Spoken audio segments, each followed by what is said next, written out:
ओम शांति। 28 अप्रैल 2025 बाबा के महावाक्य। मीठे बच्चे, तुम्हारा प्यार विनाशी शरीरों से नहीं होना चाहिए। एक विदेही से प्यार करो, देह को देखते हुए नहीं देखो। प्रश्न: बुद्धि को स्वच्छ बनाने का पुरुषार्थ क्या है? स्वच्छ बुद्धि की निशानी क्या होगी? उत्तर: देही अभिमानी बनने से ही बुद्धि स्वच्छ बनती है। ऐसे देही अभिमानी बच्चे अपने को आत्मा समझ एक बाप को प्यार करेंगे, बाप से ही सुनेंगे। लेकिन जो मूढ़ मति हैं, वह देह को प्यार करते हैं, देह को ही श्रृंगारते रहते हैं। ओम शांति। ओम शांति किसने कहा और किसने सुना? और सत्संगों में तो जिज्ञासु सुनते हैं। महात्मा व गुरु आदि ने सुनाया, ऐसे कहेंगे।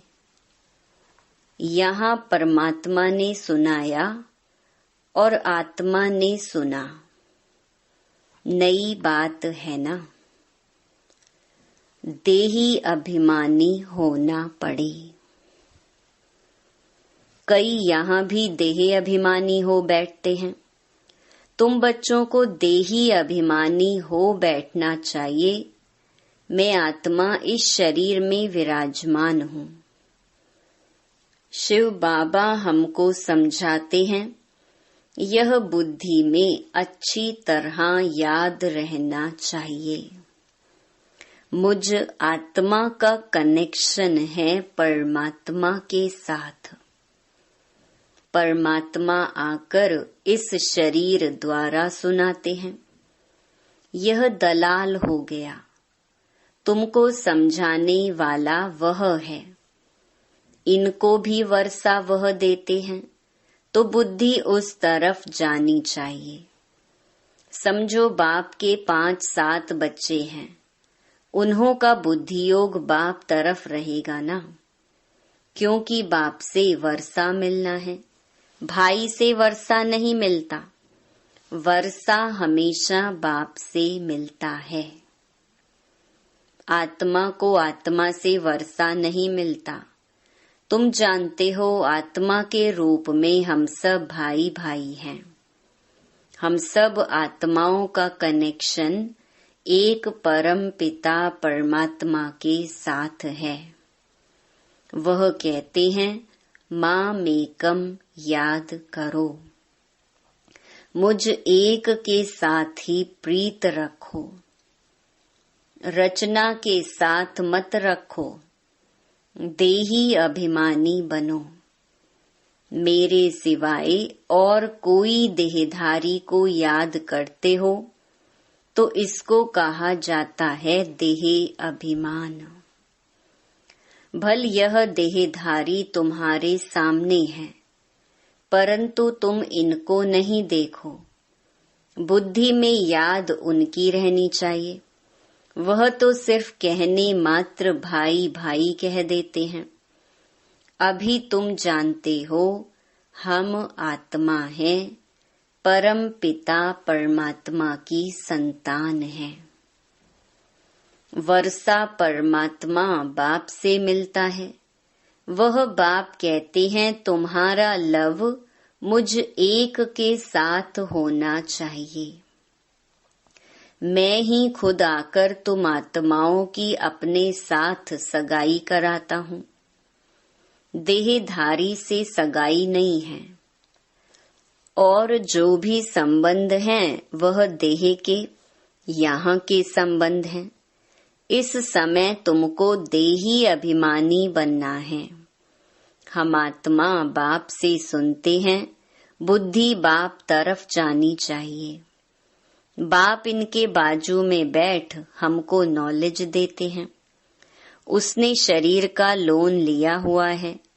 आत्मा इस शरीर रूपी घर में आकर पार्ट बजाती है, जैसे कि वह अपने को अंडर हाउस अरेस्ट कर देती है पार्ट बजाने के लिए।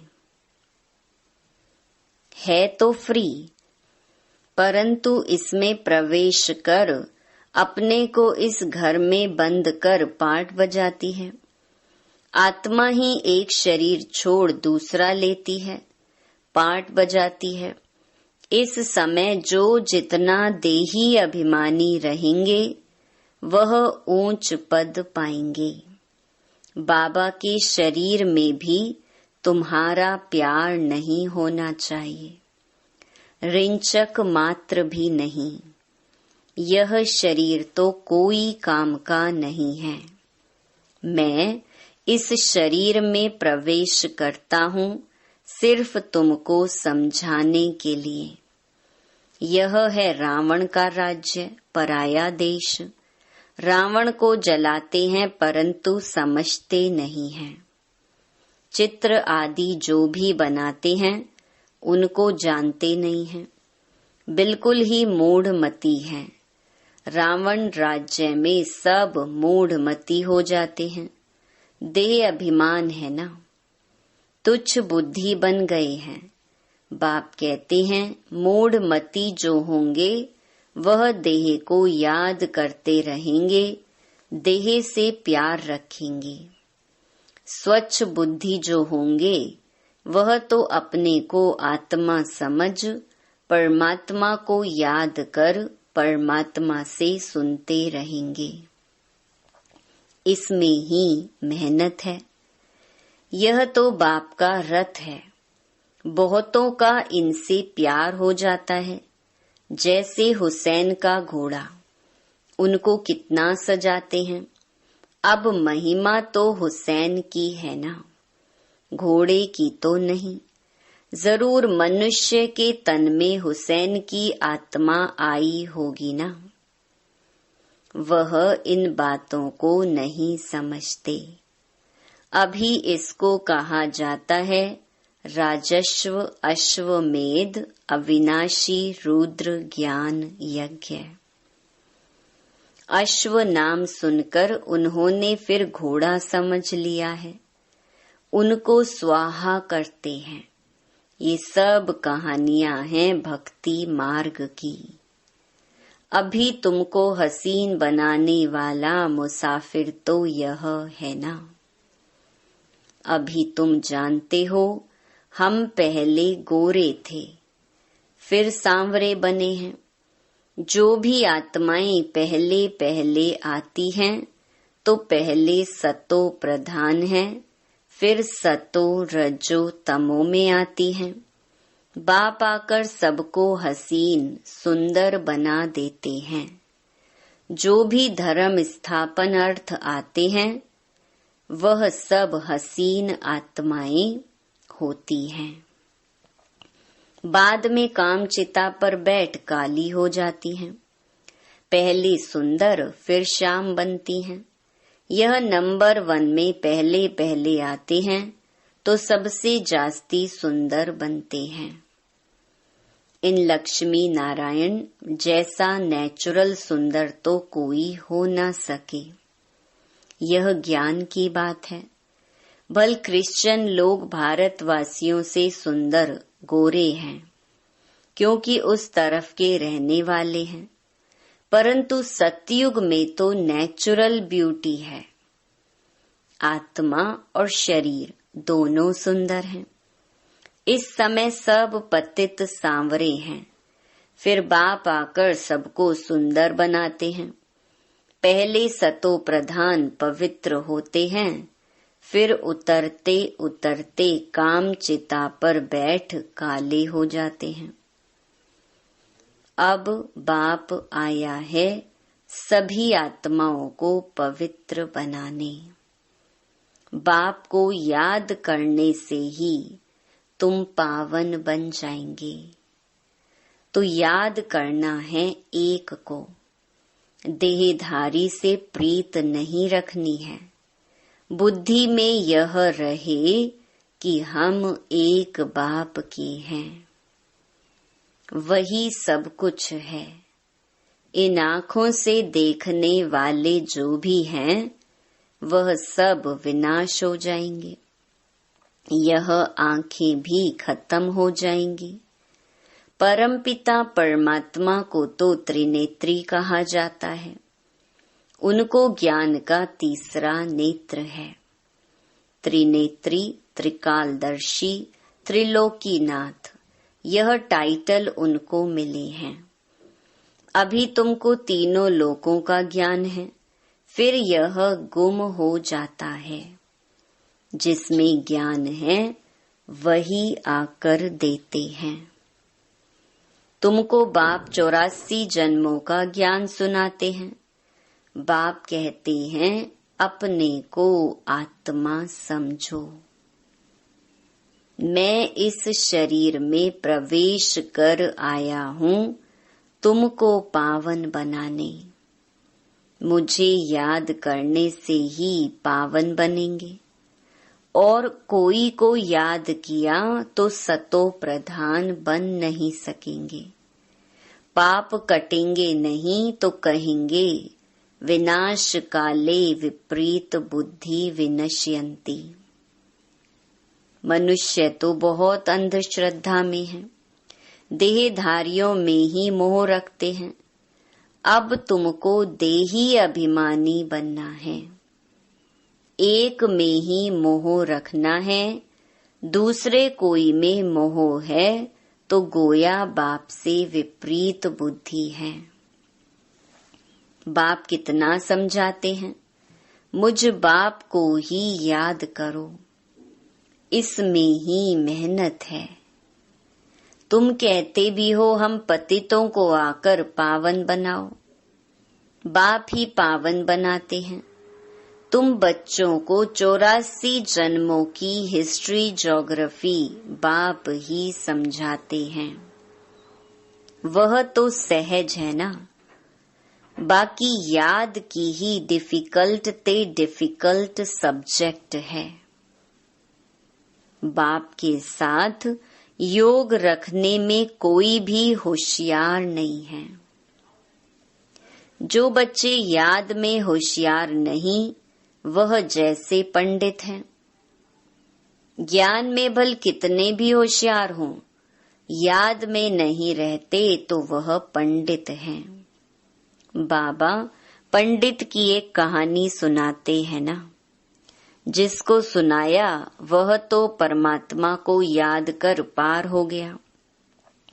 पंडित का दृष्टांत भी तुम्हारे लिए है। बाप को तुम याद करो तो पार हो जाएंगे। सिर्फ मुरली में तीखे होंगे तो पार जा नहीं सकेंगे। याद के सिवाय विकर्म विनाश नहीं होंगे। ये सब दृष्टांत बनाए हैं।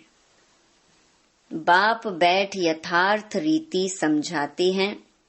उनको निश्चय बैठ गया। एक ही बात पकड़ ली कि परमात्मा को याद करने से पार हो जाएंगे। सिर्फ ज्ञान होगा, योग नहीं, तो ऊंच पद पा नहीं सकेंगे। ऐसे बहुत हैं, याद में नहीं रहते। मूल बात है ही याद की। बहुत अच्छी अच्छी सर्विस करने वाले हैं, परंतु बुद्धि योग ठीक नहीं होगा तो फंस पड़ेंगे। योग वाला कभी देह अभिमान में नहीं फंसेगा। अशुद्ध संकल्प नहीं आएंगे। याद में कच्चा होगा तो तूफान आएंगे। योग से कर्मेंद्रियां एकदम वश हो जाती हैं। बाप राइट और रॉन्ग को समझने की बुद्धि भी देते हैं। औरों की देह तरफ बुद्धि जाने से विपरीत बुद्धि विनशंती हो जाएंगे।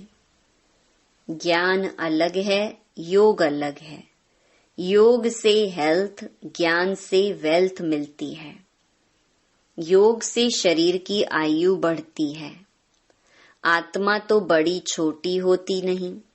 आत्मा कहेगी मेरे शरीर की आयु बड़ी होती है, अभी आयु छोटी है, फिर आधा कल्प के लिए शरीर की आयु बड़ी हो जाएगी। हम तमो प्रधान से सतो प्रधान बन जाएंगे। आत्मा पवित्र बनती है। सारा मदार आत्मा को पवित्र बनाने पर है। पवित्र नहीं बनेंगे तो पद भी नहीं पाएंगे। माया चार्ट रखने में बच्चों को सुस्त बना देती है। बच्चों को याद की यात्रा का चार्ट बहुत शौक से रखना चाहिए। देखना चाहिए कि हम बाप को याद करते हैं या और कोई मित्र संबंधी आदि तरफ बुद्धि जाती है। सारे दिन में याद किसकी रही अथवा प्रीत किसके साथ रही, कितना टाइम वेस्ट किया, अपना चार्ट रखना चाहिए।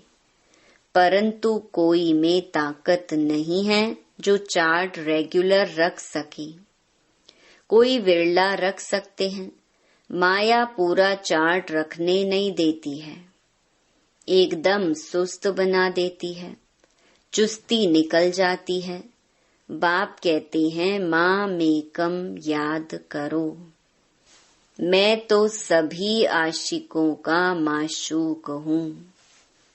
तो माशूक को याद करना चाहिए ना। माशूक बाप कहते हैं तुमने आधा कल्प याद किया है, अब मैं कहता हूँ मुझे याद करो तो विकर्म विनाश हो जाए। ऐसा बाप जो सुख देने वाला है, कितना याद करना चाहिए। और तो सब दुख देने वाले हैं, वह कोई काम आने वाले नहीं हैं। अंत समय एक परमात्मा बाप ही काम आता है। अंत का समय एक हद का होता है, एक बेहद का होता है।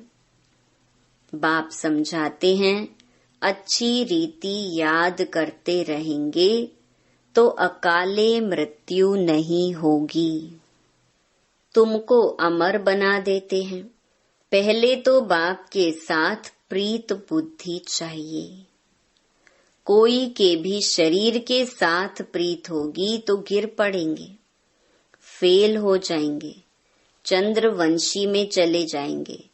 स्वर्ग सतयुगी सूर्यवंशी राजाई को ही कहा जाता है। त्रेता को भी स्वर्ग नहीं कहेंगे। जैसे द्वापर और कलयुग है, तो कलयुग को रौरव नरक तमो प्रधान कहा जाता है। द्वापर को इतना नहीं कहेंगे। फिर तमो प्रधान से सतो प्रधान बनने के लिए याद चाहिए। खुद भी समझते हैं हमारी फलाने से बहुत प्रीत है, उसके आधार बिगर हमारा कल्याण नहीं होगा। अब ऐसी हालत में अगर मर जाएं तो क्या होगा?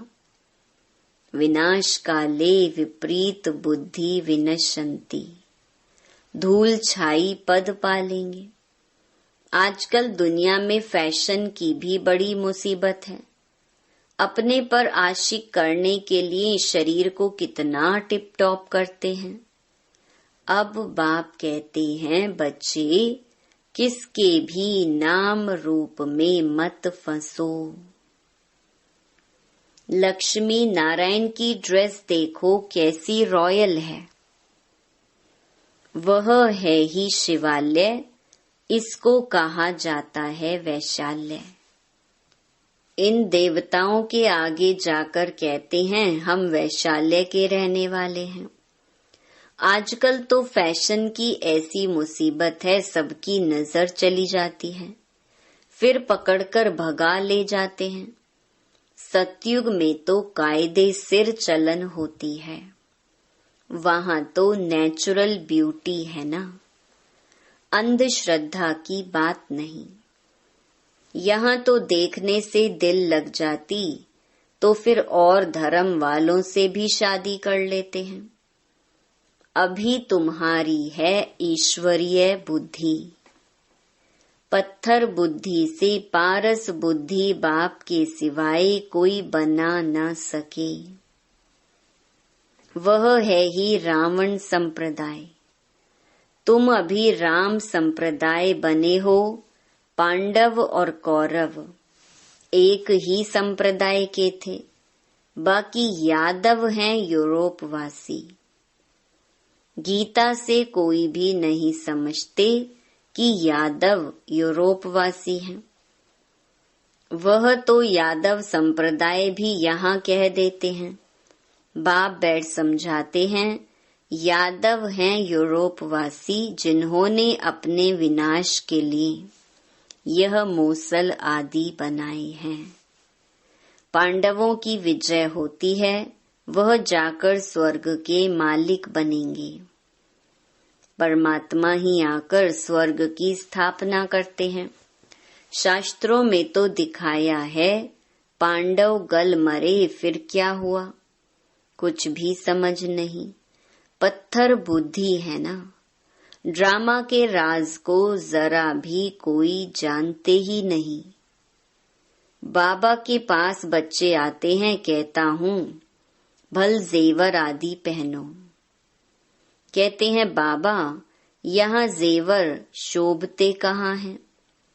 पतित आत्मा पतित शरीर को जेवर क्या शोभेंगे? वहां तो हम इन जेवरों आदि से सजे रहेंगे। अथाह धन होता है, सब सुखी ही सुखी रहते हैं।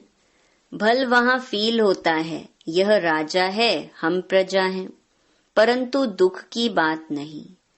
यहाँ अनाज आदि नहीं मिलता है तो मनुष्य दुखी होते हैं। वहां तो सब कुछ मिलता है। दुख अक्षर मुख से निकलेगा नहीं। नाम ही है स्वर्ग। यूरोपियन लोग उनको पैराडाइज कहते हैं। समझते हैं वहां गॉड गॉडेस रहते थे, इसलिए उन्हों के चित्र भी बहुत खरीद करते हैं। परंतु वह स्वर्ग फिर कहाँ गया, यह किसको पता नहीं है। तुम अभी जानते हो यह चक्कर कैसे फिरता है।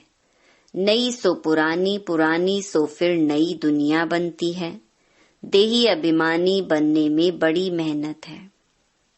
तुम देही अभिमानी बनने से इन अनेक बीमारियों आदि से छूट सकेंगे। बाप को याद करने से ऊंच पद पा लेंगे। अच्छा, मीठे मीठे सिकी लधे बच्चों प्रति मात पिता बाप दादा का याद प्यार और गुड मॉर्निंग। रूहानी बाप की रूहानी बच्चों को नमस्ते। धारणा के लिए मुख्य सार। पहला, किसी भी देहधारी को अपना आधार नहीं बनाना है। शरीरों से प्रीत नहीं रखनी है। दिल की प्रीत एक बाप से रखनी है। किसी के नाम रूप में नहीं फंसना है। दूसरा, याद का चार्ट शौक से रखना है, इसमें सुस्त नहीं बनना है। चार्ट में देखना है मेरी बुद्धि किसके तरफ जाती है, कितना टाइम वेस्ट करते हैं। सुख देने वाला बाप कितना समय याद रहता है। वरदान, गृहस्थ व्यवहार और ईश्वरीय व्यवहार दोनों की समानता द्वारा सदा हल्के और सफल भव। सभी बच्चों को शरीर निर्वाह और आत्म निर्वाह की डबल सेवा मिली हुई है, लेकिन दोनों ही सेवाओं में समय का, शक्तियों का समान अटेंशन चाहिए। यदि श्रीमत का कांटा ठीक है तो दोनों साइड समान होंगे, लेकिन गृहस्थ शब्द बोलते ही गृहस्थी बन जाते हो तो बहानेबाजी शुरू हो जाती है। इसीलिए गृहस्थी नहीं ट्रस्टी है। इस स्मृति से गृहस्थ व्यवहार और ईश्वरीय व्यवहार दोनों में समानता रखो तो सदा हल्के और सफल रहेंगे। स्लोगन: फर्स्ट डिवीजन में आने के लिए कर्मेंद्रिय जीत, माया जीत बनो। अव्यक्त इशारे: कंबाइंड रूप की स्मृति से सदा विजयी बनो। आपके शिव शक्ति के कंबाइंड रूप का यादगार सदा पूजा जाता है। शक्ति शिव से अलग नहीं, शिव शक्ति से अलग नहीं। ऐसे कंबाइंड रूप में रहो। इसी स्वरूप को ही सहज योगी कहा जाता है। योग लगाने वाले नहीं, लेकिन सदा कंबाइंड अर्थात साथ रहने वाले। जो वायदा है कि साथ रहेंगे, साथ जिएंगे, साथ चलेंगे, यह वायदा पक्का याद रखो। अच्छा, ओम शांति।